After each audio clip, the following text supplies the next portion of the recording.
Itinanggi ni Senate Blue Ribbon Committee Chairman Panfilo Lacson na may kinalaman sa umugong na kudeta sa Senado ang pagbabago ng ilang salitang ginamit sa committee report tungkol po sa mga flood control project.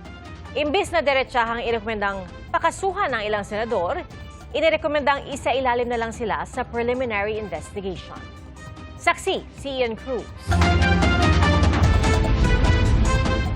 Si Senate Blue Ribbon Committee Chairman Panfilo Lacson na ang nagsabi, pinalambot ang ilang lengguwahe sa committee report kaugnay ng mga maanomalya o manong flood control projects. My own colleagues in the majority, nagsuggest sila, baka naman pwedeng isopen na hindi masacrifice yung intent, hindi mababago yung substance. Sa naunang lumabas sa draft report, nakasaad na inirekomendang kasuhan sina Senador Jinggoy Estrada, Senador Joel Villanueva at Senador Francis Escudero. Pero ngayon, imbes na irekomendang kasuhan, In-specify na lang namin na instead of using the word charged, to be charged, to undergo preliminary investigation, to undergo fact-finding investigation, to undergo case build-up, yung mga ganon. Pag sinabing charged, ito yung tumama sa sensitivity ng ibang mga kasama namin na pag-charge. Pakasipin ng mga tao, china-charge na sa korte. So yung tatlong senador, hindi na to be charged, but to undergo PI. PI. Yun din naman talaga yung ibig sabihin doon sa hindi naman namin pwedeng i-recommend sa court na i-charge sa court kasi only the DOJ and the Ombudsman are authorized to file the information for any person to be charged before the court, di ba? So kinorek lang namin yon. nang unang lumutang ang draft report, ilang senador ang nagsabing binabawi nila ang kanilang pirma rito. Ang draft report din na ito ang isa sa itinuturing na mitsa sa pag-ugong ng umunay kudeta sa liderato ng Senado.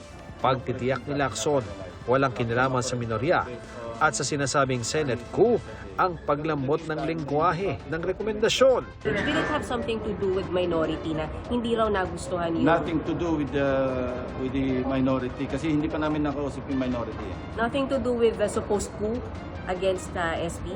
Wala. So, di naman po ibig sabihin na nag-weaken yung recommendation ng No. Ribbon Committee? No. Alright. Not But, at all. sir, to be clear ha, undergo PI on plunder and graft, yung tatlong Hindi, senador. marami. Merong direct bribery, merong plunder, merong malversation, merong violation ng anti-graft, may violation ng ethical standards.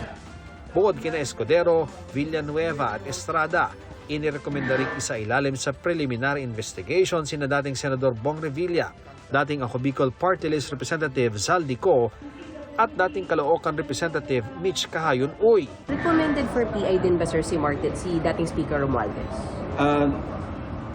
Hindi ko matandaan kung kasama siya sa ano. Sir, si PBBM po, babalikan mo Malayo na yun. Kasi impeachable officer ang presidente eh. Na-dismiss na nga yung impeachment complaint. Tiwala raw si Lacson na makakakuha siya ng 11 lagda na kailangan para maaprubahan ang committee report. Komento naman ni Ombudsman Jesus Crispin Remulla sa pagrebisa sa report. It's politics. Ano na yan eh? What is acceptable to all or to most is the most important thing. Ayon kay Remulla, may bigat ang personal na mga relasyon lalo't magkakasama sila sa Senado. Kasi nga, nagkakapersonalan, siyempre may mga kaibigan niya sa loob na pipirma, huwag lang nalagay yung pangalan. Ganun yan. May negotiation yan. May compromise yan. Hinihinga namin ng tugon dito si Lacson. Sa kabila nito, sabi ni Remulla, wala itong epekto sa gumugulong na nilang mga investigasyon sa tatlong senador at sa iba pang nadadawit sa kontrobersya.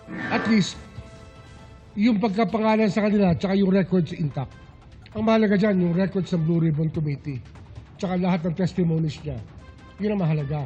Yung report niya kasi, anticlimactic yan eh. Kung ano alam natin, yun na yun eh.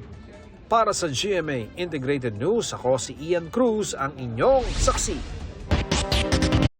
Mga kapuso, maging una sa saksi. Mag-subscribe sa GMA Integrated News sa YouTube para sa iba't ibang balita.